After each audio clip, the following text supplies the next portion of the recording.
नमस्कार। एसटिभी च्याटमा यहाँलाई हार्दिक स्वागत छ। म प्रकाश गिरी। एसटिभी च्याटको आजको अङ्कमा हामी गहिरेरै छलफल गर्नेछौँ नेकपा एमालेको अहिलेको विवादको बारेमा। अब यो कहाँ पुगेर विश्राम लिन्छ? धेरै भयो विवाद भएको, न अलग दल बनेको छ न पुनर्मिलन भएको छ। यो विवादले अब लिने मोड कुन हो? सर्वोच्च अदालत नै दुवै पक्षले कुरिरहेको हो वा यसको पछाडिको कारण अर्कै केही रहेको छ? यसबीचमा वार्ताकारहरू सक्रिय रहेको, होटेलका कोठाहरू भरिएका थुप्रै खबरहरू आइरहेका छन्। माधव नेपाल र केपी ओली बीच टेलिफोन संवादका कुराहरू पनि सार्वजनिक भइरहेका छन्। यी सबै कुराले के सङ्केत गरिरहेको छ? नेकपा एमाले पुनः जोडिँदैछ वा यसले अब अलग हुने बाटो लिइसकेको छ? आजको अङ्कमा हामी मूलतः यस विषयमा बढ्ता केन्द्रित भएर चर्चा गर्नेछौँ। आज हामीसँग कुराकानीको लागि नेकपा एमालेका नेता, एकजना प्रखर नेता भीम रावल आज हामीसँग स्टुडियोमा हुनुहुन्छ। यहाँलाई स्वागत छ। धन्यवाद। धेरै नै कुराहरू भयो कि तपाईँहरूको विवादको के कारणले विवाद भएको, विवाद कहाँ पुग्यो, पुरानो कुराहरू मान्छेलाई धेरै कण्ठ भइ नै सकेका छ।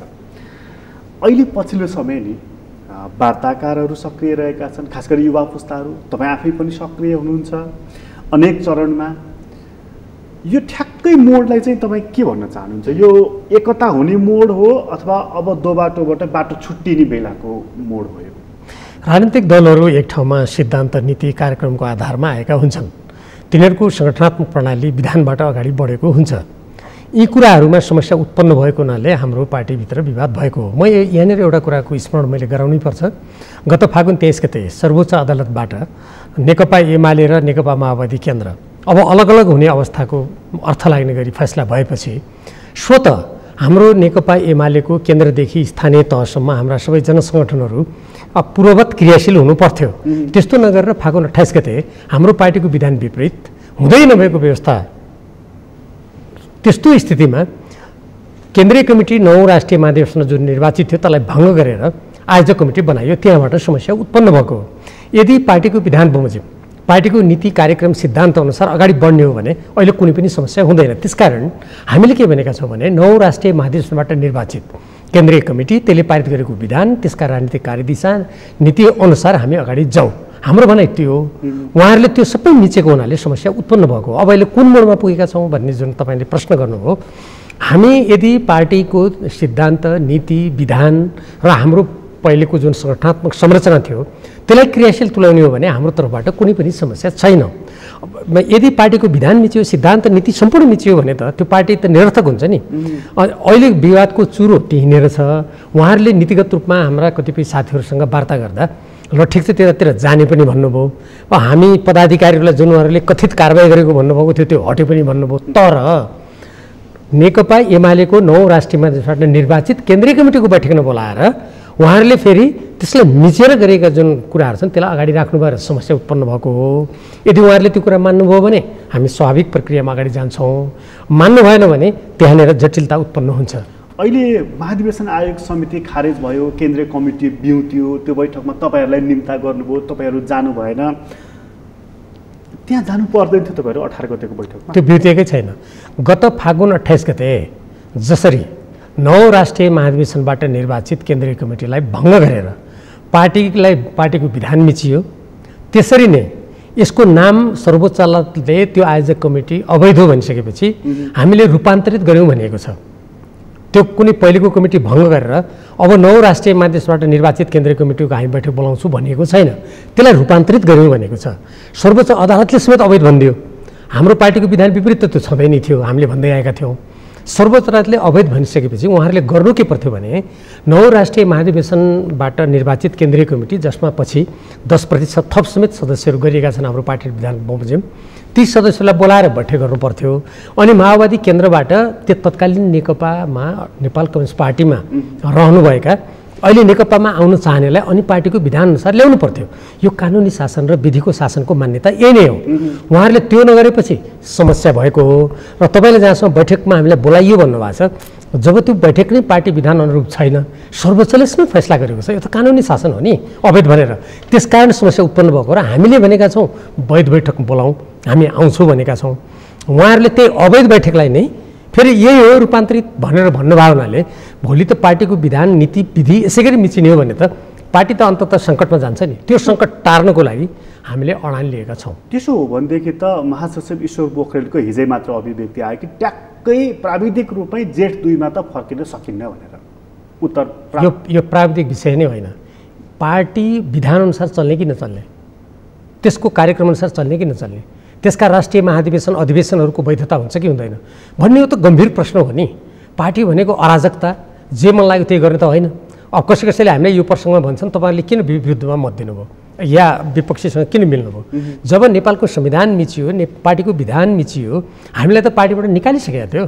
पार्टीबाट निकालिसकेपछि उहाँहरूको अनुशासन मान्नुपर्ने, उहाँहरूलाई नि तपाईँ ठिक छु भन्नुपर्ने त कुनै बाध्यता पनि भएन, त्यो राजनीतिक नैतिकताले पनि दिँदैन।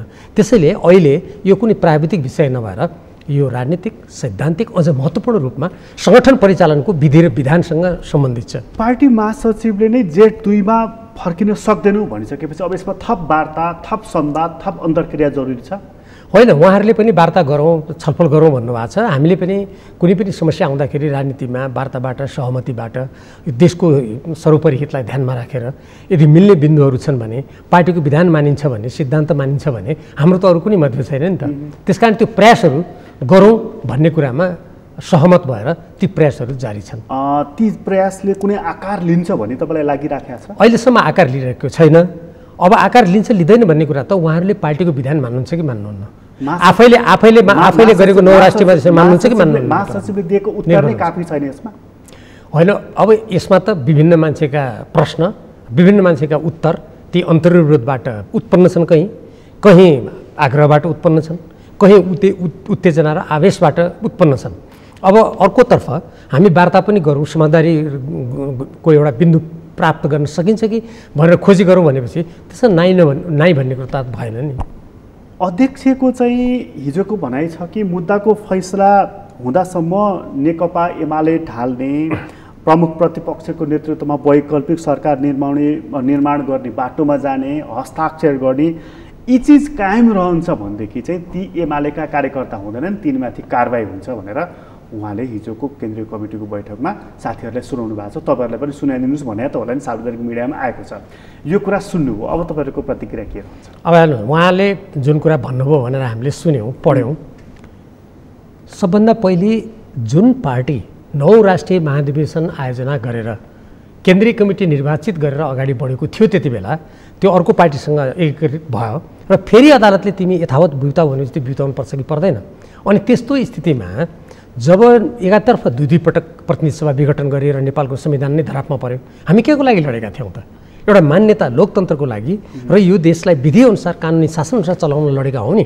हामी निरङ्कुश तन्त्र फेरि अर्को रूपमा आओस् भनेर लडेका त होइनौँ। त्यहाँ एउटा प्रश्न भयो। दोस्रो, पार्टीभित्र जुन उत्पन्न समस्या थियो, नेकपा नेपाल कम्युनिस्ट पार्टी भङ्ग भइसकेपछि अब नेपाल कम्युनिस्ट पार्टी एमालेलाई पुनर्जीवित गर्ने भने त त्यसको विधान बमोजिम, त्यसको 9 राष्ट्रिय महाधिवेशनको निर्णय बमोजिम हो नि।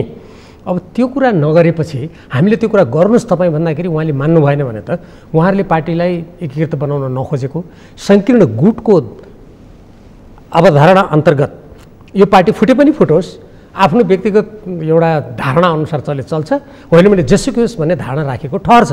यदि त्यस्तो स्थिति निर्णायक रूपमा अन्तिमसम्म त्यही नै भयो भने त अब त्यसपछि त हामी पनि आफ्नो गन्तव्य के हो कसो हो गम्भीर रूपमा हेर्नुपर्ने अवस्थामा पुगि नै हाल्छौँ। अहिले तपाईँले चाहिँ विपक्षी दलको नेतालाई प्रधानमन्त्री बनाउन हस्ताक्षर गर्दै, विपक्षीहरूको गठबन्धन निर्माण गर्दै, त्यसमा सहभागी हुँदै, प्रशिक्षण दिँदै, ब्रिफिङ गर्दै जुन हिँडिराख्नु भएको छ नि, हामी अब एमाले रहेनौँ, साङ्गठनिक रूपले पनि रहेनौँ, विचारको आदि इत्यादिले पनि रहेनौँ, हामी अलग पार्टी रह्यौँ भन्ने कुराले तपाईँहरूले काम गरेर अलग पार्टीको अभ्यास तपाईँहरूले गर्न थाल्नुभयो? अहिलेसम्म हामीले गरेका छैनौँ। जहाँसम्म तपाईँले अर्को विपक्षीहरूसँग मिल्ने कुरा छ, वर्तमान प्रधानमन्त्री केपी ओलीजी र उहाँका पक्षीय साथीहरूले त्यो अनि जसपाको महन्त र महतो पक्षसँग प्रतिनिधि सभामा 20 जना सदस्य भएको पार्टीलाई 11 जना मन्त्री बनाएर त्यो विपक्षीसँग साँठगाँठ होइन के? सिद्धान्त मिल्छ त्यो पार्टीसँग उहाँहरूको? जसले देशको संविधानमा आगो लगायो, नेपालमाथि नाकाबन्दी गर्नुको लागि उग्र अभिव्यक्ति दिएर सम्पूर्ण रूपमा गलत काम गर्यो, अनि त्यो पार्टीलाई त्यत्रो 11 मन्त्री 25 जना मन्त्री मध्ये अनि त्यो विपक्षीसँग साँठगाँठ गरे होइन उहाँहरूले? यद्यपि उहाँहरूले साँठगाँठ गरे हुनाले हामी गर्छौँ भन्नु खोजे होइन। मैले के भन्नु खोजेको भने हामी त हिजो यो संविधान निर्माणको लागि लडेका, अझ गएको निर्वाचनमा सँगै संयुक्त रूपमा उम्मेदवारी दिएको होइन नेकपा तत्कालीन माओवादी केन्द्रले हामीसँग, त्यसकै आधारमा हामीले झन्डै दुईटाइ ल्याएका होइनौँ। अनि जो लोकतन्त्रको लागि लडिरहेका छन्, जो सँगै हामी काँध मिलाएर जोसँग सङ्घर्ष गरेर सँगसँगै साथमा गएर संविधान निर्माण गरेकासँग हामीले सहकार्य गर्दा त्यो एकदमै अनुचित हुने, जसले जो संविधान जलायो र उहाँहरूलाई छिर्नु दिनु यो तराई क्षेत्रमा भन्यो, जसले स्वतन्त्र यो देशलाई विभाजन गर्नुको लागि स्वतन्त्र तराईको कुरा गर्यो। अहिले पनि उहाँले बनाएका एकजना उप प्रधानमन्त्रीजीले मन्त्री भएको उपप्रधान भएको भोलिपल्टै यो देश बहुराष्ट्रिय हो, म त्यसको मुक्ति को लागि काम गर्छु भनेर उहाँले अभिव्यक्ति दिनुभयो। त हामी सबै धेरैले देख्यौँ, देशभक्त नेपालीले त्यसको आलोचना गरेका छन्। अनि उहाँहरूले किन साँठगाँठ गरे त? यसको अर्थ के हो भने जब विरोध हुन्छ, अन्तर्विरोध हुन्छन्, त्यहाँ मतभेद भएपछि त टकरार भएपछि त राजनीतिक रूपमा मान्छेले आफ्नो अभिव्यक्ति दिन्छन् नि, त्यसका परिणाम हुन्। उहाँले प्रतिनिधि सभा विघटन गर्नुभयो, पार्टीका बैठकमा आउनु भएन, हामीलाई निष्कासित गर्नुभयो। उहाँले भन्नुहुन्छ मलाई किन निकालेको? उहाँले त छुट्टै पार्टी खोलेको थियो, त्यति बेला छुट्टै पार्टी खोलेको थियो, बैठकमा आउनु मान्नु भएन, अपानी जारी गर्नुभयो 1501 जनाको केन्द्रीय कमिटी। त्यसो अर्थमा त पार्टीको विधान आकर्षित हुने हो नि, हामीले त कुनै खोलेका छैनौँ अहिले। त्यसकारण यहाँनिर हामीले छुट्टै पार्टी खोल्न थालेको वा विपक्षसँग साँठगाँठ गरेको भनेर तर्क आफू दिने अनि आफूले गरेका काम नहेर्ने यस्तो दृष्टिकोणले राजनीतिलाई स्वच्छताको बाटोमा लाँदैन र नेकपा एमालेलाई पनि कुनै राम्रो बाटोतर्फ लाँदैन र त्यो राम्रो बाटोतर्फ नलाने यस्ता प्रवृत्तिहरू हटाउँ, यो पार्टीको विधानअनुसार जाउँ भन्ने हाम्रो मान्यता। तर एउटा अलिकति समस्या चाहिँ के हो भने तपाईँहरूले चाहिँ अर्कै सरकार निर्माण गर्नको लागि हस्ताक्षर अभियान चलाउनु भयो र अगाडि बढिराख्नु भएको छ। उहाँ चाहिँ यही सरकार कम्युनिस्ट पार्टीको नेकपा एमालेको जसले जनमत पाएको छ, यही टिकाउँ, अन्तर छ नि त? म दुईवटा कुरा यस सन्दर्भमा स्मरण गर्न चाहन्छु। हामीले झन्डै 2/3 बहुमत लिएर आयौँ। बहुमत लिएर आएपछि यो प्रणालीमा र कोही पनि संसारमा त्यो पार्टीले आफ्ना नीति कार्यक्रम र निर्वाचनमा जनताको अगाडि गरेका घोषणाहरूलाई कार्यान्वयन गर्न सरकार चलाउँछ। उहाँले के गर्नुभयो? सुरुमै हामी जोसँग एकदमै लडेर आएका थियौँ, आफ्नो बहुमत हुँदाहुँदै अरू मान्छेलाई ल्याएर सरकारमा राख्नुभयो। त्यति बेलाको स्थिति हेरौँ सुरुमै। अहिले के गर्नुभयो? त्यसपछि प्रतिनिधि सभालाई 2-2चोटि विघटन गर्नुभयो। तपाईँले जुन जनमतको कुरा गर्नुभयो नि, जनमतले त्यो 2/3 ल्याएको पार्टीलाई फुटाउनु अनि प्रतिनिधि सभा 2-2चोटि विघटन गर्नु भनेर नेपाली जनताले जनमत दिएको थियो र त्यो एउटा प्रसङ्ग। साथसाथै उहाँले मैले अघि नै भने म दोहोऱ्याउन चाहन्छु, जसको प्रतिनिधि सभामा जम्मा 20 स्थान छ, 11 जना मन्त्री दिनुभयो। यो कुन जनमत हो? अनि यो पार्टीसँग साँठगाँठ गर्नु भनेर भनेको थियो, जसले संविधानमा आगो लगायो, जसले नेपालमाथि नाकाबन्दी लगायो, अनि त्यही पार्टीसँग मिल्नु भने जनमत हो नेपालको? देशभक्त नेपालीहरूले त्यसैको लागि मत दिएका हुन्। अनि उहाँले त्यो गरेको कुरालाई कि हामीले ठिक हो, राम्रो गर्नुभयो, तपाईँलाई अब हामी विश्वासको मत दिन्छौँ भन्नुपर्ने एउटाको। दोस्रो, नेपाली जनताले 5 वर्षको लागि प्रतिनिधि सभाको निर्वाचन गरेका थिए, त्यसलाई उहाँले पहिले विघटन गर्नुभयो र सर्वोच्च अदालतले त्यसलाई अवैध घोषणा गरिदियो। त्यो एकचोटि अवैध घोषणा गरेपछि त म अब यो अवैध काम नगरौँ भनेर कुनै पनि जिम्मेवारी व्यक्तिले आफूलाई संयमित गर्नुपर्ने होइन र उहाँले फेरि विघटन गर्नुभयो। अहिले पनि सर्वोच्चमा मुद्दा जारी छ, विचाराधीन रहेको छ। अनि यस्तो स्थितिमा हामीले अर्कोतिर लाग्यो, तिमीहरूले किन गर्यौ भनेर तर्क दिनुको कुनै औचित्य छैन। किनभने हामीले कुनै विपक्षी दललाई बोक्नु खोजेका होइनौँ, उहाँले नै बोक्नु भएको छ। 11 जना मन्त्री दिनुभएको छ उहाँले। ल हामीले एकजना प्रधानमन्त्रीको लागि शेरबहादुर देउवाजीलाई कस्तो स्थितिमा भन्दाखेरि नेपालको संविधान खतरामा पर्यो, लोकतन्त्र पनि खतरामा पर्यो, संसद खतरामा पर्यो। जे कुराको लागि हामीले यतिका वर्षसम्म सङ्घर्ष गरेका थियौँ, हाम्रा उपलब्धिहरूमाथि सङ्कट आयो, हामीले त्यसलाई जोगाउनुको लागि त्यो पाइला चाल्यौँ। उहाँले यो संविधानमा आगो लाउने मान्छेलाई 11 जना मन्त्री के को लागि दिनुभयो त? यस्ता प्रश्नहरू के हुन्छन् भने तर्क वितर्कको लागि हुन्छन्। तर जे होस्, यी कुराहरू के भने अन्तर्विरोध र सङ्घर्षका उपजहरू हुने, सह उत्पादन।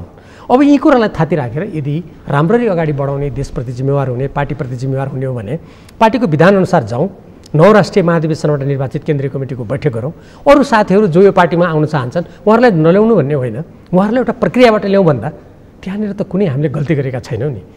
अब हामीले कुनै यसो नगर्दा होइन यसो गर्छौँ उसो गर्छौँ भनेर कसैले मैले समाचार माध्यममा हेर्छु चेतावनी दिएको, धम्की दिएको भन्ने हेर्छु। यस्तो चेतावनी धम्कीले यो राजनीतिमा जो मान्छेहरू हामी देश र जनताप्रति समर्पित भएर यत्रो लामो सङ्घर्ष गऱ्यौँ, त्यस्ता धम्की चेतावनी भनेका ती निरङ्कुश व्यवस्थामा अभ्यास गरेका मान्छेहरूलाई मात्रै सुहाउँछन्, अरूलाई दिन पनि सुहाउँदैन। हामीले त्यस्ता कुरासँग कुनै त्यसबाट प्रभावित हुने कुरा पनि आउँदैन। यो सोमबारे अल्टिमेटम चाहिँ के हुन्छ त?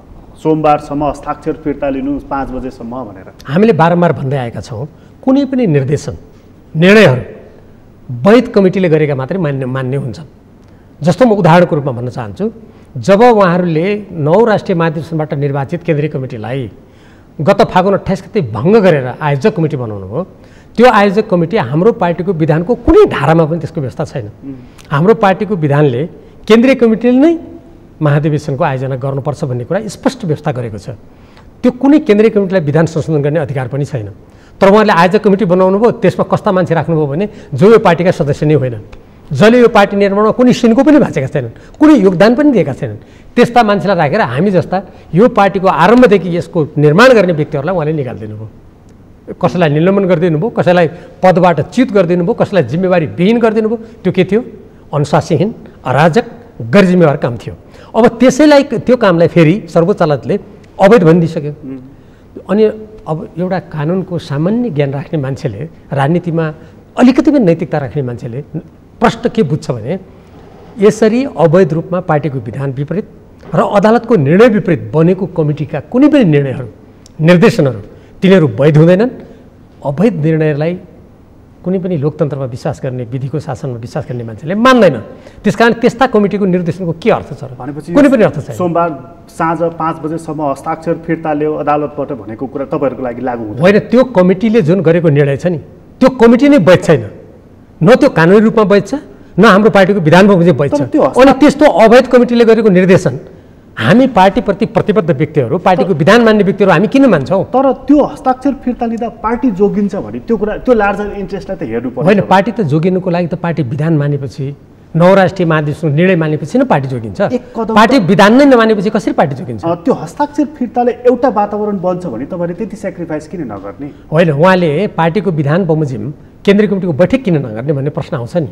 ल, हामीले एकछिन मान्नुहोस्, एकछिन काल्पनिक कुरा गरौँ, हामीले फिर्ता लियौँ भनेर घोषणा गरौँ। फिर्ता हुने त होइन। अदालतमा दिएका कुनै रिटहरू त्यसरी मैले फिर्ता लिएँ भन्दैमा फिर्ता हुँदैन। त्यो बहसको महत्त्वपूर्ण चरण पार गरिसकेको छ। अब आज भोलि बहस समाप्त भएर त्यो अन्तिम बिन्दुमा जाँदैछ। हामीले फिर्ता लियौँ भन्दैमा फिर्ता हुने त होइन। ल, यदि मानौँ हामी राजनीतिक रूपमा लियौँ अरे, एकछिन मानौँ, एकछिन हामी राजनीतिक रूपमा फिर्ता लियौँ अरे, ल मानौँ राजनीतिक रूपमा यदि मागेको हो भने हामीले गऱ्यौँ अरे। तर पार्टीको विधानको रक्षा हुँदैन, पार्टीको 9 राष्ट्रिय महाधिवेशन या अरू कुनै महाधिवेशन अधिवेशनबाट भएका फैसलाहरूको सम्मान हुँदैन भने त्यो पार्टी फेरि पनि चल्छ र? नेपालको संविधानको रक्षा नहुने अवस्था आयो भने यो देशमा, नेपालको संविधान नै कुल्च्यो भने अनि के यो देशमा यो प्रणाली, यो राजनीति टिकेर जान्छ र? त्यसकारण यहाँ त्यो फिर्ता लिने नलिने मात्रै प्रश्न भयो त त्यो के थियो र? सामान्य कुरा हुन्थ्यो।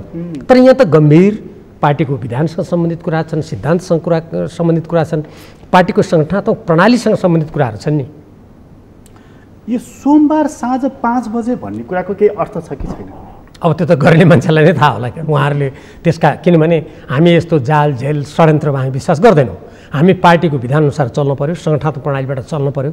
देश र जनताप्रति इमान्दार भएर, पार्टीप्रति इमान्दार भएर एउटा नीतिबाट चल्यो भने पूर्व पश्चिम उत्तर दक्षिण विभिन्न जाति समुदायका मान्छेहरू एउटै भावधारामा जान सक्छन्। तिनीलाई एक ठाउँमा बाँध्ने चिज सिद्धान्त, नीति र विधि नै हो।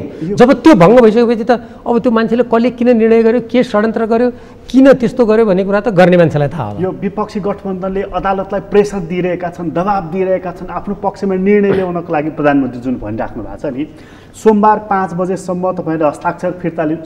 5 बजे भनेर त हाम्रो अफिस आवरको कुरा हो नि त।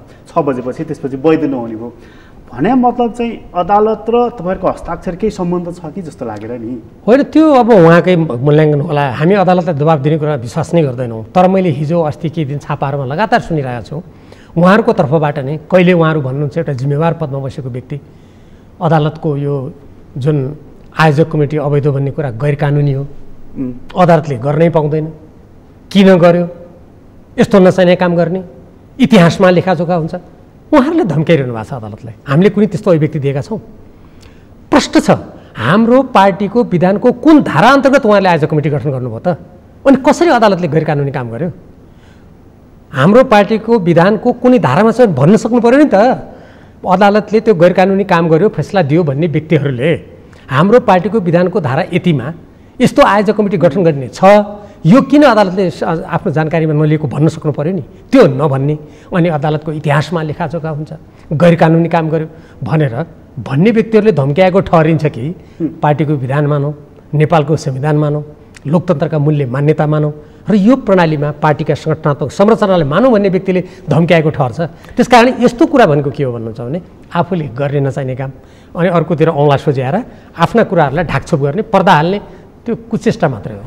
अदालतले के फैसला गर्छ थाहा छैन, तर प्रधानमन्त्रीको हिजोको अभिव्यक्ति चाहिँ सर्वोच्चको फैसलाको भोलिपल्ट असाधारण निर्णय चाहिँ लिने अवस्था आउनेछ भनेर उहाँले यो धम्की मान्नुहोस्, चेतावनी मान्नुहोस्, सूचना मान्नुहोस्, जानकारी मान्नुहोस्, यो दिनुभएको छ। अब हेर्नुहोस्, हामी यस्ता शब्दबाट प्रेषित गर्न खोजिएका तपाईँले भने जस्तै कुनै यदि धम्की हुन् के हुन् भने हामी त्यसलाई कुनै अर्थपूर्ण ठान्दैनौँ। किनभने विगतमा त्यत्रो उहाँले नै गर्नुभयो नि, नेपाल कम्युनिस्ट पार्टी एमाले र नेकपा माओवादी केन्द्रका बिचको एकता, अनि प्रधानमन्त्री बिच आधा आधा गर्ने भनेर 5 वर्षको आधा आधा गरेर भाग लगाएर प्रधानमन्त्री हुने भनेर गोप्य सम्झौता उहाँहरूले गर्नुभयो नि, हामीले गरे त होइन नि। त्यो सबै भत्ताभङ्ग कसले गरेको? जसको हातमा सम्पूर्ण निर्णय गर्ने अधिकार छ उहाँहरूले नै गरे होइन। अनि अहिले आएर फेरि नेकपा एमाले त एउटा सग्लो रूपमा हुन्थ्यो, अझ त्यसको पनि आयोजक कमिटी गठन गरेर यसलाई भत्ताभङ्ग लथालिङ्ग गरेर देशलाई एकदमै राजनीतिक अन्यलतर्फ कसले धकेल्यो? यस्तो स्थितिमा अब असाधारण कि जम्मै असाधारणै काम थिए। यदि त्यसलाई तपाईँ नकारात्मक रूपमा भन्नुहोस्, सकारात्मक रूपमा भन्नुहोस्, ती कुनै साधारण कुरा थिए र? त्यत्रो पार्टीको एकता भङ्ग भयो। नेकपा एमालेलाई फेरि अदालतले पुनर्जीवित गरेपछि त्यसको बैठक नबोलाएर 28 गते सारा मान्छेको जिम्मेवारी खोसेर भत्ता भङ्ग गरियो, त्यो पनि असाधारणै थियो, नकारात्मक दृष्टिकोणले असाधारण थियो। त्यसलाई कुनै सकारात्मक परिणाम ल्याउने भए त अहिले किन यत्रो ठुलो विवाद हुन्थ्यो र? अब त्यस्तै कुनै अझ ठुलो गुटपूर्ण, विग्रहपूर्ण, अर्को विभाजनपूर्ण अब काम गर्नलाई असाधारण भने हो कि वा हामी पार्टीको विधानअनुसार जान्छौँ, जे भए पनि भइहाल्यो, अदालतले फैसला गरिहाल्यो, अब हामी 9 राष्ट्रिय महाधिवेशनको निर्णय बमोजिम जान्छौँ भनेर असाधारण गर्छौँ भने हो कि? अब यो त भन्ने मान्छेलाई थाहा होला।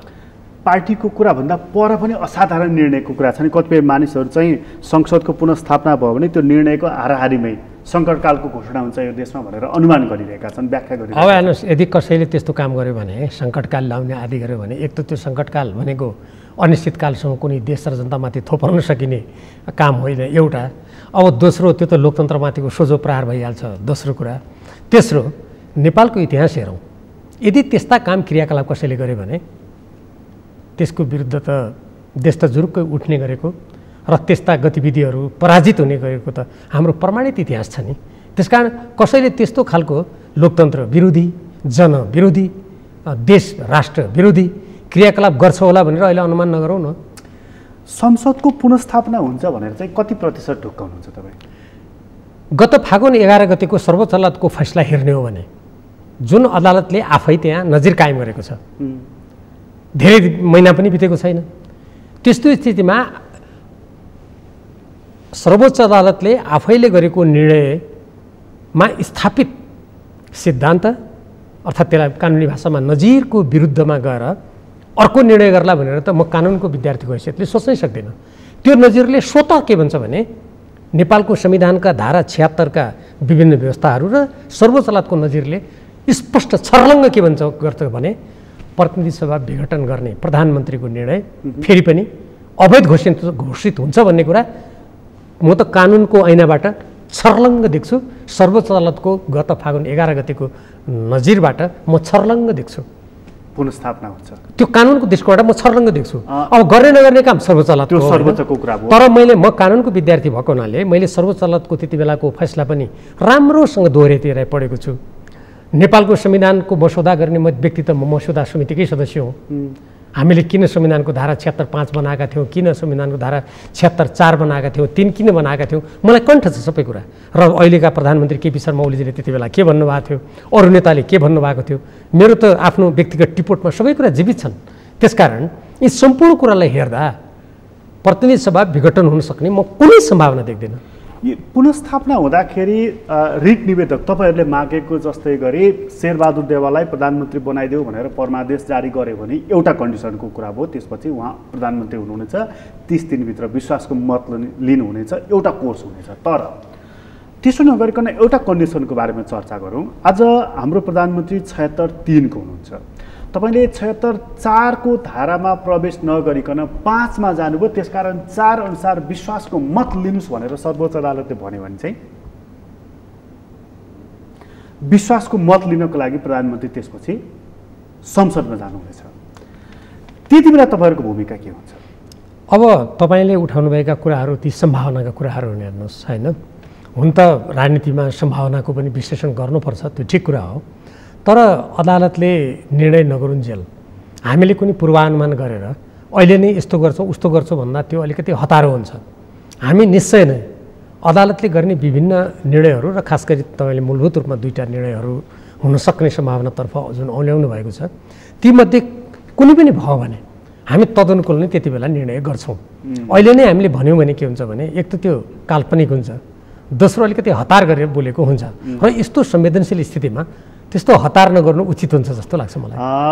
5 मै जाने निर्णय भयो भनेदेखि पनि अर्को पनि म एउटा सम्भावनाको कुरा गर्दैछु। ल ठिक छ, 4 अनुसार प्रधानमन्त्रीले विश्वासको मत लिनुभयो, विश्वासको मत प्राप्त गर्नु भएन, उहाँको सरकार हट्छ, त्यसपछि 5 को प्रक्रियामा जान्छ। शेरबहादुर देउवा अहिलेकै स्थिति समीकरण रहेमा प्रधानमन्त्री हुनुहुन्छ। 30 दिनभित्र त उहाँले पनि विश्वासको मत लिनुपर्ने हुन्छ नि। त्यतिन्जेल अहिले तपाईँहरूको जुन संवाद चलिरहेको छ केपी ओलीसँग पार्टी पुनर्मिलनको, त 30 दिन त पर्याप्त समय हुन्छ मिल्नको लागि पनि बिग्रनको लागि पनि। त्यति बेला शेरबहादुर देउवाको स्थिति के रहन्छ? नेपालको संविधानको धारा 76(5) अनुसार बनेको प्रधानमन्त्रीले 76 को 6 बमोजिम विश्वासको मत लिनु पर्थ्यो, जुन वर्तमान प्रधानमन्त्रीले गर्नु भएन। एकैचोटि 6 लाई पनि अङ्गीकार नगरेर एकतर्फ उहाँले म 76 को 5 को प्रधानमन्त्री हुँ भन्नुभयो, वास्तवमा हुनुहुन्थ्यो 76(3) को। त्यहाँनिर त त्यो नागियो 76(5) को हुँ भन्ने दाबी गर्ने प्रधानमन्त्रीले त 76 को 6 अनुसार विश्वासको मत लिनु पर्थ्यो नि। अनि विश्वासको मत प्राप्त नगर्दैको अवस्थामा 76(7) मा जानु पर्थ्यो, त्यो पनि उहाँले गर्नु भएन। अब तपाईँको जुन प्रसङ्ग छ त्यस्तो भयो भने के हुन्छ भन्ने जुन कुरा छ, त्यो बेला जब स्थिति आउला हामी त्यसै बेला फेरि छलफल गरौँला के गर्ने भन्ने बारेमा। अर्को एउटा पहिले त्यो स्थिति आओस्, किनभने जहिले पनि हेर्नुहोस् एउटा वस्तुगत स्थितिले नै हामीले के गर्ने भन्ने कुराको सोच बनाउनु पर्छ, उचित हुन्छ। अर्को एउटा खुट्किलो पनि छ, 76 को 5 मा पुग्दाखेरि केपी ओली त यतिकै हात बाँधेर खोकिलामा हात राखेर त बस्नु हुने छैन। तपाईँहरू 23 जना जसले हस्ताक्षर गर्नुभएको छ तिनलाई त उहाँले कारबाही गर्नुहुनेछ पार्टीबाट, सांसदबाट।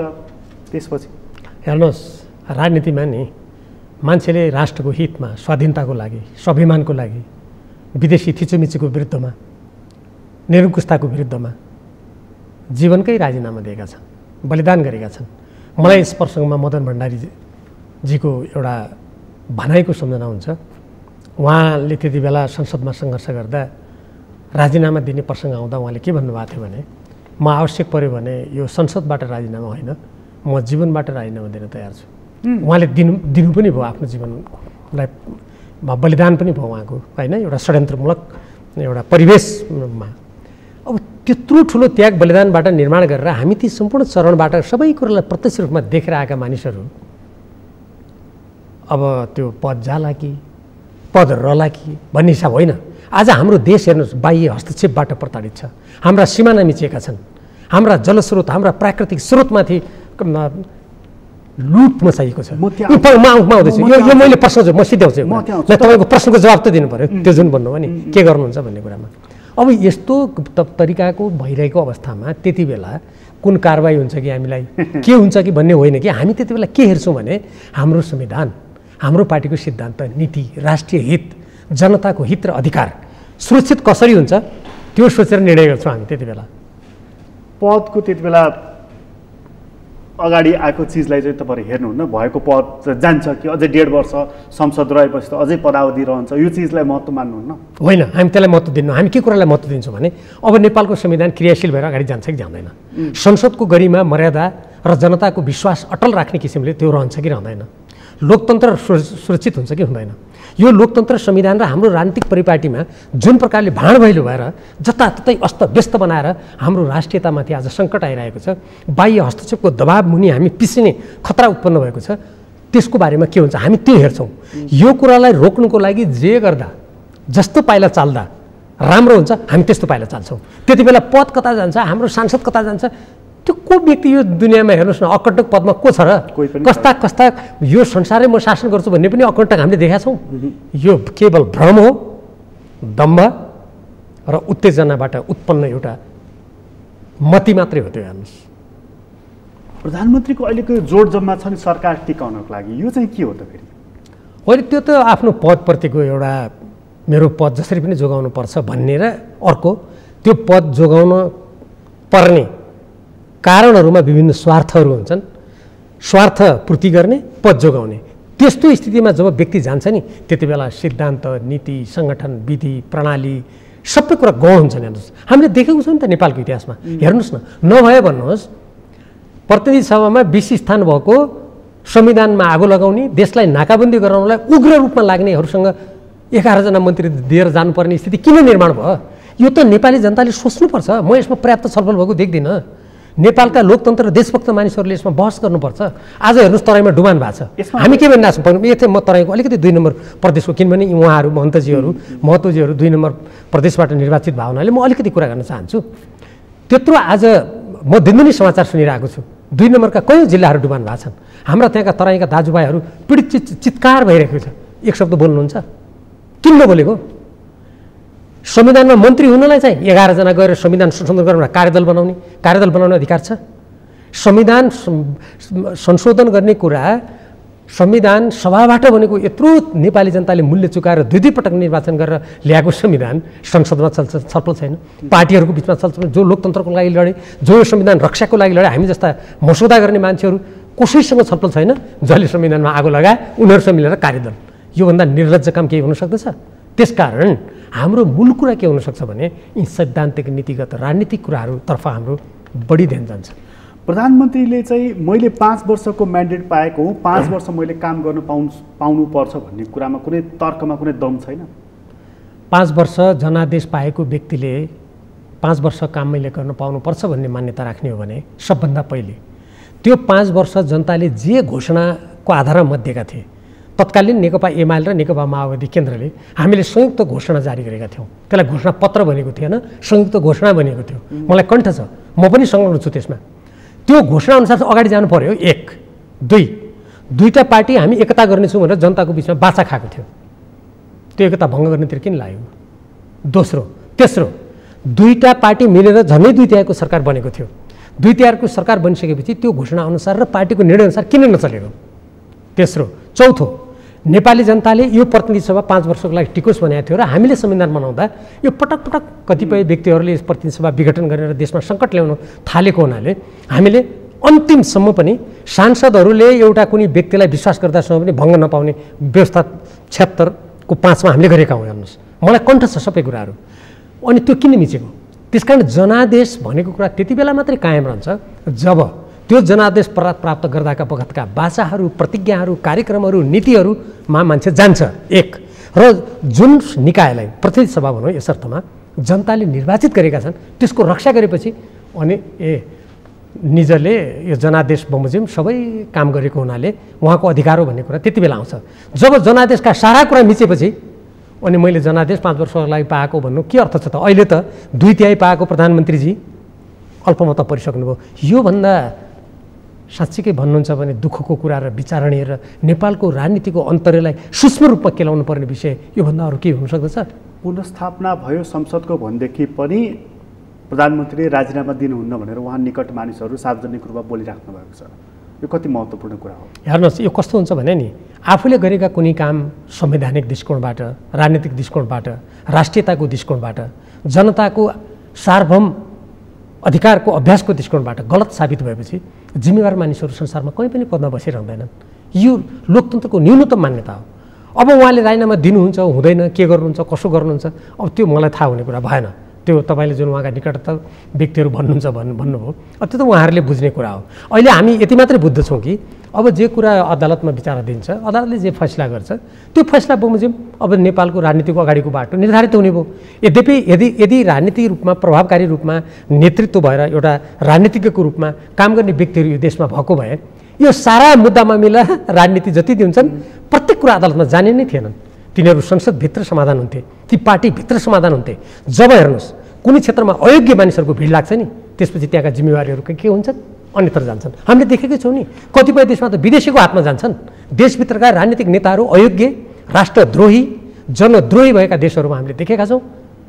निर्णय गर्ने अधिकार विदेशीको हातमा गएर कतिपय देशमा त विदेशी सेना आएर त्यहाँका जनताले विदेशीका गोली खानु परेका हामीले देखेका छैनौँ। अहिले सारा राजनीतिक मुद्दा अदालतमा गएका छन्, अदालतमा प्रेसर जुन परिरहेको छ नि, यो कुनै पाकिस्तानी मोडलको अभ्यास त हुँदैछ नि? यो राजनीतिक क्षेत्रको अयोग्यताको परिचय हो। मलाई त्यसो भन्नु पर्दा मलाई कुनै हिचकिचाहट छैन। म पनि एउटा नेकपा एमालेको उपाध्यक्ष महाधिवेशन निर्वाचित व्यक्ति हो। यदि मेरो भागमा आउँछ भने पनि म स्वीकार्न तयार छु।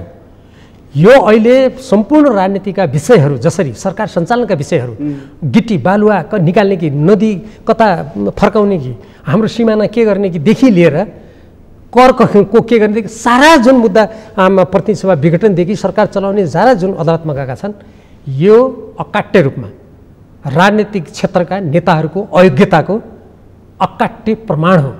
यदि कोही व्यक्ति देश जनताप्रति जिम्मेवार छ भने आफूलाई फर्केर हेरौँ, ऐनामा हेरौँ, मेरो अयोग्यता कहाँ कहाँ भएछ, मैले देशलाई व्यवस्थापन कसरी गर्न सकिनँ, पार्टीलाई व्यवस्थापन मैले कसरी गर्न सकिनँ, किन यो लथालिङ्ग भताभुङ्ग भयो भन्ने कुरा हेर्नुहोस्। यदि ठन्डा दिमागले सोच्यो भने र यदि देशप्रति जिम्मेवार भएर आँखा चिम्लेर एकछिन योगाभ्यासको मुद्रामा सोच्यो भने सबैले महसुस गर्न सक्छन् जस्तो लाग्छ मलाई। कति अयोग्य भएछौँ हामी, सारा राजनीतिक कुराहरू अब अदालतले निर्णय गरिदिनु पर्ने भयो भनेर त्यो महसुस हुनसक्छ। अब महसुस नगर्ने व्यक्तिले त देशलाई लथालिङ्ग पार्छ, भताभुङ्ग पार्छ। व्यक्ति कोही अकण्टक हुँदैन, हेर्नुहोस्। त्यो घमण्ड मात्रै हो। न तपाईँ अझ अमर, न म अझ अमर, न कोही अर्को व्यक्ति अझ अमर छ। के सदा सर्वदा एउटै व्यक्तिले म चाहिँ सारालाई कुल्चेर जान्छु भन्ने कुरा दुनियाँमा कहीँ टिकेको छ? लामो सङ्गत गर्नुभएको छ, धेरै आनी बानी थाहा छ, भित्री बाहिरी कुराहरू पनि तपाईँलाई अनुभव छ कि प्रधानमन्त्रीलाई त्यो छ कि म अकण्टक छु अथवा मैले गर्नुपर्छ, म हो, अर्को मेरो ठाउँमा आएर अर्को बस्नु सक्ने ल्याकतको, क्षमताको, खुबीको कोही पनि छैन, त्यो मनोभावनाले काम गरेको छ उहाँलाई? अब त्यो त उहाँलाई नै सोध्नुहोस् होइन। तर मैले नेपालको राजनीतिमा जति पनि विगतका प्रधानमन्त्रीहरू, विभिन्न पदमा भएका व्यक्तिहरू देखेको छु, कुनै पनि व्यक्तिहरूले समय समयमा तपाईँले भने जस्ता कुरा सोच्ने गरेको अवस्था आउँदा ती सबै असफल भएको देखेको छु म। चाहे नेपाली काङ्ग्रेसले 2048 वर्षको बहुमत प्राप्त गरेको त्यति बेला गिरिजाप्रसाद कोइरालाको कुरा गर्नुहोस् वा अरूका कुरा गर्नुहोस् या पहिले राजतन्त्रका कुरा गर्नुहोस्। यदि कसैले तपाईँले भने जस्तो दृष्टिकोण राख्यो भने जुन दिनदेखि त्यो दृष्टिकोणमा त्यो व्यक्ति धेरै अड्न खोज्छ नि, त्यही दिनदेखि सम्बन्धितहरूको पतनको दिन सुरु भएको मैले नेपालको राजनीतिका घटनाक्रमबाट देखेको छु। प्रधानमन्त्रीको हातबाट अहिलेको हाम्रो वर्तमान राष्ट्रपतिको हातबाट, राष्ट्रपति संविधानको संरक्षण पनि भएको नाताले मैले यस प्रसङ्गमा मात्रै जोडेको, यो संविधान कति सुरक्षित छ? यो त आधा राति कुनै देशको प्रधानमन्त्री र राष्ट्रपतिले आधा राति संसद भङ्ग गर्छ? एकातिर आफू भन्ने संविधानको धारा 76(5) बमोजिम सरकार बन्न आउनुहोस् भनेर आह्वान गर्ने राष्ट्रपतिले आफै, समय जम्मा 21 घन्टाको पनि नदिने, अनि त्यहाँ प्रस्तुत गरेको बहुमतको कुनै मतलब नराखेर ल यसको परीक्षण त संसदले गर्ने हो नि, राष्ट्रपतिले गर्ने होइन नि। यदि राष्ट्रपतिले गर्ने नयाँ चलन चलाउने हो भने त मान्छेलाई यहाँ पङ्क्तिबद्ध भएर आऊ मेरो कार्यालयमा उभियो भन्नुपर्छ। अनि राति 12-1 बजे प्रतिनिधि सभा विघटन गर्ने। तपाईँले जुन संविधानको संरक्षणको कुरा गर्नुभयो त्यो संरक्षणको कुरा भयो कि हरणको कुरा भयो? यो त राजनीति शास्त्र र कानुनको शास्त्रको विद्यार्थी जसले पनि संविधानको संरक्षण होइन हरण हुने काम भएको छ र त्यहाँ मिलोमतो गरेर संविधानमाथि प्रहार भएको छ भन्ने कुरा त व्यापक रूपमा आइराखेकै कुरा मैले भनिरहनु पर्दैन। त्यसकारण हाम्रो देशमा सम्बन्धित निकायले आफ्नो मर्यादा, आफ्नो पदीय दायित्व, संविधानको संरक्षण, सर्वोपरि रूपमा राष्ट्रिय हितको संरक्षण, संविधान पनि राष्ट्रिय हित र यो देशलाई यसको दीर्घकालीन अस्तित्वलाई बचाएर नेपाली जनताको स्वाभिमान, जो हामी धेरै हजारौँ वर्ष पुरानो इतिहास, संस्कृति र सभ्यता भएको देश हौँ, आज तपाईँ हेर्नुभयो भने राज्य प्रणालीका सबै अङ्गहरूमा हाम्रो भाषा, संस्कृति, हाम्रो प्रणाली, हाम्रो जुन स्वत्व हुन्छ नि, त्यो स्वत्व दिनदिनै नष्ट हुने काम भइरहेको छ। अब यो गर्ने भए त एउटा भन्छ नि बिहानले दिउँसो देखाउँछ भने जस्तै यत्रो झन्डै 2/3 ल्याएको सरकार, यत्रो संविधान निर्माण पछिको पहिलो निर्वाचनबाट आएको सरकार, राष्ट्रपति, के हुँदैछ त? आज तपाईँहरू सञ्चारकर्मी साथीहरू के भन्दै हुनुहुन्छ? यहाँको नागरिक सचेत जनताले के भन्दैछ हामी देखिराखेका छौँ नि। त्यसपछि के त अहिलेको स्थितिले यही कुरा बताउने भयो कि नेपालको चाहिँ नि अन्तिम कम्युनिस्ट प्रधानमन्त्री केपी ओली अन्तिम कम्युनिस्ट पार्टी नेकपा थियो, झन्डै 2/3 ल्याएको भनेर चाहिँ इतिहासमा दर्ज हुने भयो। ढङ्ग नपुर्यायो भने त्यो पनि हुनसक्छ। मैले कतिपय देशहरूमा के देखेको छु भने कतिपय पार्टीहरू धेरै शक्तिशाली ठुल्ठुला भएर आएका हुन्छन्, उनीहरूले जनताको भावना विपरीत, राष्ट्रका हित विपरीत, त्यहाँको संविधान र कानुनलाई मिच्दाखेरि उनीहरू एकदमै साना समूहमा बसेको मैले देखाएको छु। म राजनीतिशास्त्रको विद्यार्थी हुँ। मैले संसारभरिको तुलनात्मक शासन व्यवस्थाको अध्ययन पढेर पनि आएको, फेरि थप पनि अध्ययन गरेको, त्यस्तो देखाएको छु। अब हामी कहाँ कम्युनिस्ट पार्टीलाई बलियो बनाउन, दुईवटा ठुला पार्टीलाई एक गर्ने, अनि एक गरेपछि त्यसको बैठकै हुन नदिने। कस्तो आश्चर्यको कुरा! घोषणाको काम केही गर्दै नगर्ने, कस्तो विडम्बना हेर्नुहोस्।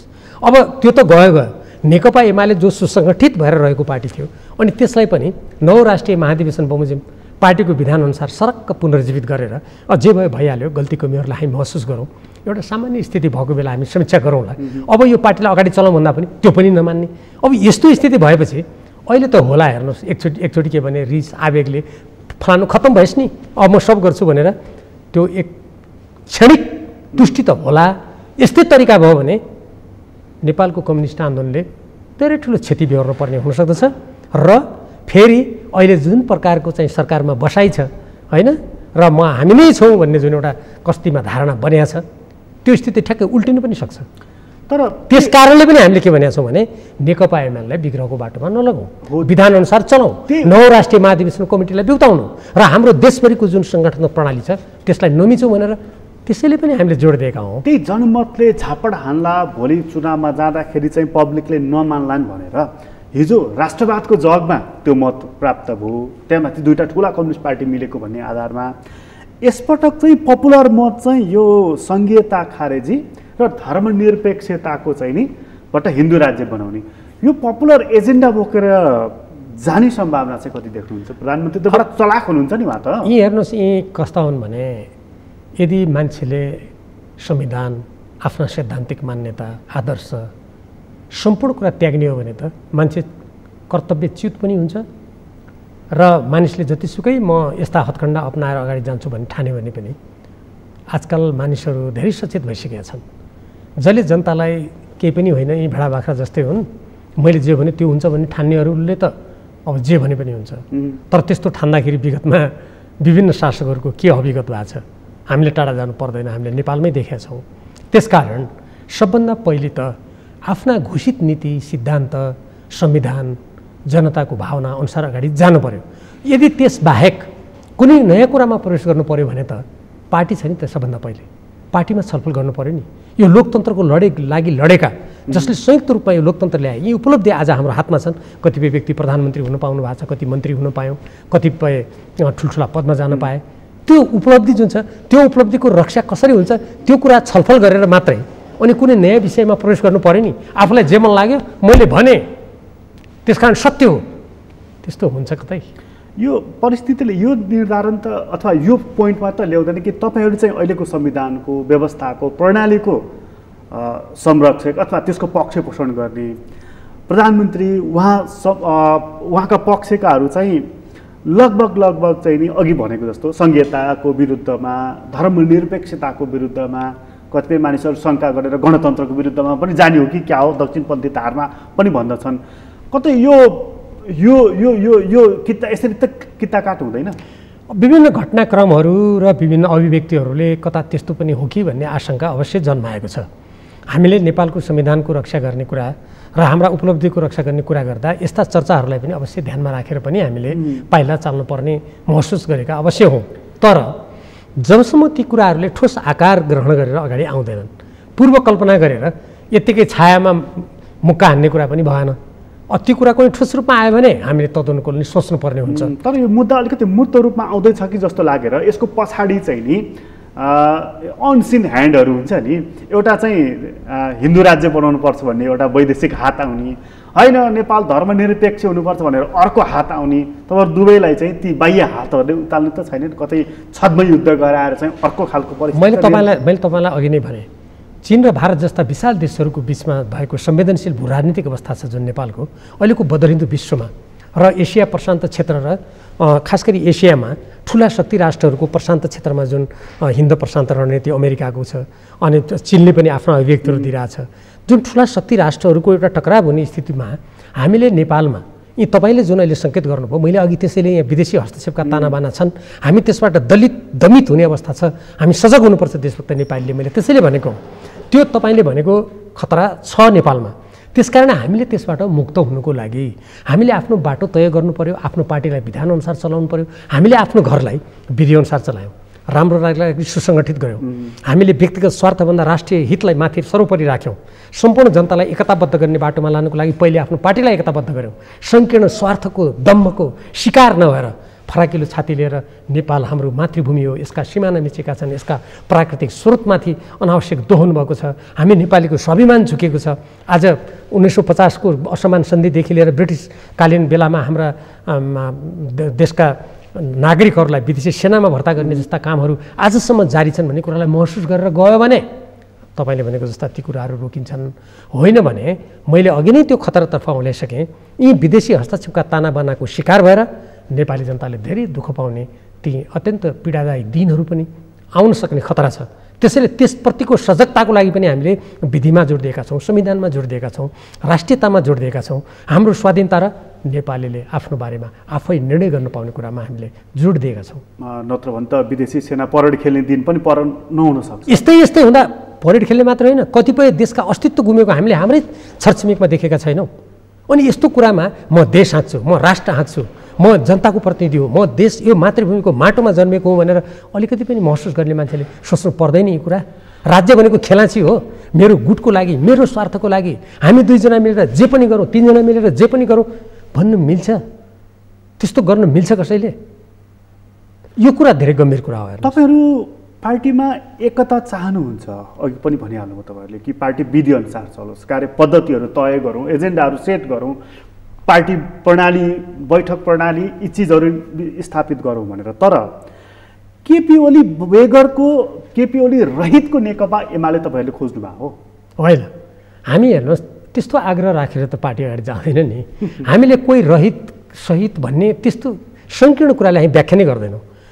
जो भए पनि हामीले सबभन्दा पहिले विधान मान्नु पर्यो, कानुन मान्नु पर्यो, हाम्रा औपचारिक अधिवेशनका स्थलहरूले गरेका निर्णयहरू मान्नु पर्यो, पार्टीलाई विधिबाट चलाउनु पर्यो। एउटा व्यक्तिलाई जे लाग्यो ल भन्नुहोस् न, यो प्रणालीमा मलाई लाग्यो नेपालको संविधानको धारा परिवर्तन हुनसक्छ, या कुनै पार्टीको नेतालाई लाग्यो त्यो विधानको धारै परिवर्तन हुनसक्छ।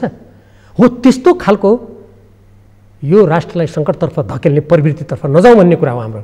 त्यस कारण केपी ओलीजी त्यहाँ हुनुभयो, उहाँलाई अध्यक्ष हुनुहोस्, प्रधानमन्त्री भइरहनुहोस् त हामीले भदौ 26 गते निर्णय गरेर म नै कार्यदलको सदस्य थिएँ। हामीले त उहाँलाई त्यहाँसम्म जाउँ, अब यो कुनै विवाद नगरौँ भनेर हामीले नेपाल कम्युनिस्ट पार्टी नेकपा सधैँ निर्णय गरेका थियौँ। त्यो पनि मान्ने भएन। त्यसकारण अहिले हामी विधि र प्रणालीमा हामी जोड दिएका हौँ, सङ्गठनात्मक स्थितिमा जोड दिएका हौँ। कुनै व्यक्ति रहित सहित भन्ने त्यस्तो सङ्कीर्ण विचार हामी राख्दैनौँ। तपाईँहरूको पार्टी मिल्ने कि नमिल्ने भन्ने कुराको टुङ्गो कुन दिन हुन्छ? सर्वोच्च अदालतको फैसला भएको दिन कि भोलिपल्ट कि कहिले? हाम्रो पार्टीको अध्यक्ष र त्यो पार्टीको आधिकारिक निर्णायक स्थितिमा रहनुभएका जो नेताहरू हुनुहुन्छ उहाँहरूले यो विधान पार्टीको नवराष्ट्रिय महाधिवेशनको सङ्गठनात्मक संरचना र देशभरि तदनुकूलका हाम्रा सबै संरचनाहरूलाई भयो है हामी त्यसरी नै जाने भनेको दिन तुरुन्तै एकता भइ नै हाल्छ। हाम्रो तर्फबाट कुनै समस्या छैन, हामीले केही खोजेका पनि छैनौँ, अरू थप मागेका पनि छैनौँ। जुन दिन उहाँहरूले अब हामी त्यसरी जान्नौँ, उहाँहरूले जुन गत फागुन 28 गते त विभाजनको लागि उहाँहरूले एउटा उद्घोष गरि नै सक्नु भएको छ, तर पनि हामीले एमालेबाट निक्लियौँ भन्दा पनि यो पार्टीको एकता जोगाउनुको लागि समन्वित भएर अर्को कुनै सङ्गठन खोल्ने केही गर्ने हामीले गरेका छैनौँ। यद्यपि लोकतन्त्रको लडाइँ त हामी लड्ने नै भयौँ, किनभने त्यो त हाम्रो सिद्धान्त हो, आदर्श हो। कम्युनिस्ट पार्टी र त्यसको सिद्धान्त नीति बचाउने हामीले बाचा खाएका छौँ। त्यो भयो, त्यो दिन सहजै एकता भइहाल्छ, हामी मानि नै हाल्छौँ।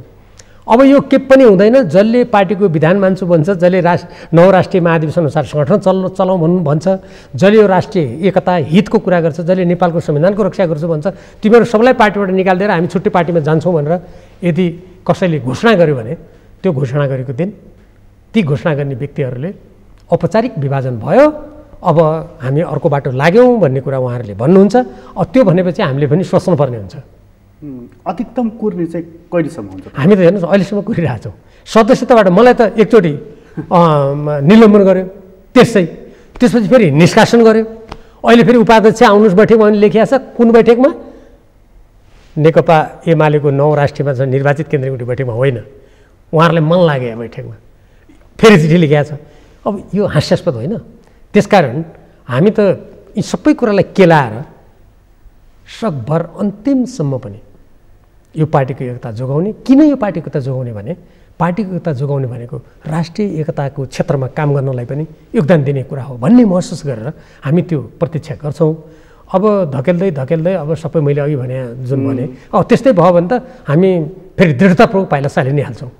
एकताको लागि वामदेव गौतमको जुन सक्रियता देखिनु, उहाँ पालोटारको बैठकमा जानुभयो, माधव नेपाल उहाँहरूको समूहलाई पनि ल्याउनु पर्छ भन्नुभयो, कति खुसी लाग्यो त्यो दिन? होइन, म व्यक्तिहरूका कसैका पनि शब्दमा भन्दा पनि काम व्यवहार र ती काम र व्यवहारबाट उत्पन्न हुने परिणाममा विश्वास गर्छु म। हेर्नुहोस्, हाम्रो देशमा कस्तो भइसक्यो राजनीतिमा भने कतिपय मानिसहरू एउटा भन्छन्, काम अर्कै गर्छन्। भनाइ र गराइमा आकाश पातालको अन्तर हुन्छ।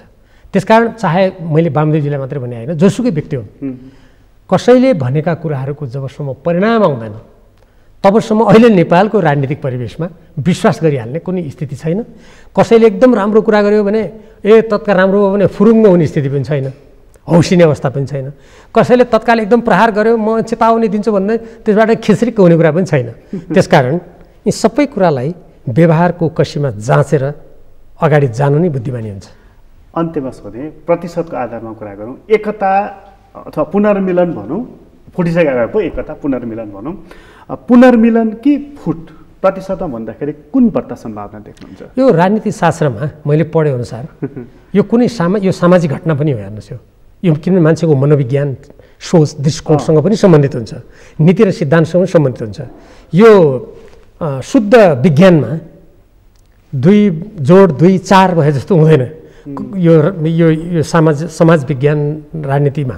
त्यसकारण म यसलाई प्रतिशतमा त भन्न सक्दिनँ, तर नीतिगत रूपमा के भन्न सक्छु भने पार्टीको विधान प्रणाली मानेर जाने अहिले जुन वार्तासार्ता भइरहेका छन् यसले एकता र सहमतिको कुरालाई समाप्त गरिहालेको छैन।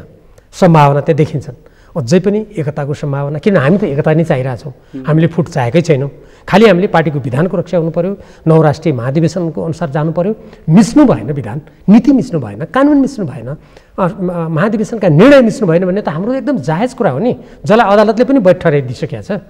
हाम्रो त्यो हो, उहाँहरूले चाहिँ त्यो मिचेको हुनाले समस्या आएको हो।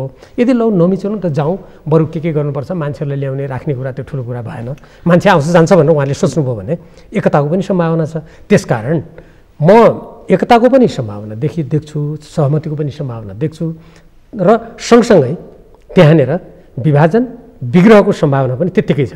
अब यसलाई प्रतिशतमा राखेर ठ्याक्क हिसाब किताब गरेर भन्दाखेरि यो नमिल्न सक्छ। अध्यक्षजीको प्रष्ट सन्देश चाहिँ नि व्यक्ति ठुलो कुरा होइन, यत्रो महासागरमा आउँछन् जान्छन् फेरि अर्का आउँछन् भन्ने सन्देश होइन त्यो? अब त्यसो ठान्ने हो भने त त्यस्तो भन्ने व्यक्ति पनि ठुलो कुरा होइन भन्ने अर्थ लाग्छ नि फेरि।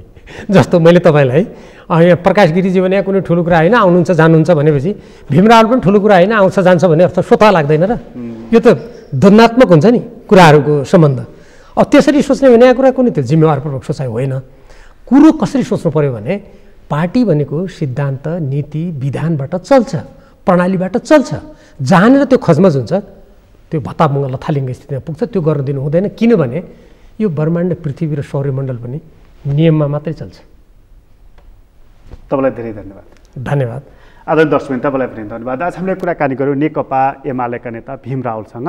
उहाँसँगको कुराकानी अहिलेलाई यति नै। एसटिभी च्याटबाट म प्रकाश गिरीलाई बिदा दिनुहोस्। सगरमाथा टेलिभिजन हेर्दै गर्नुहोला। नमस्कार।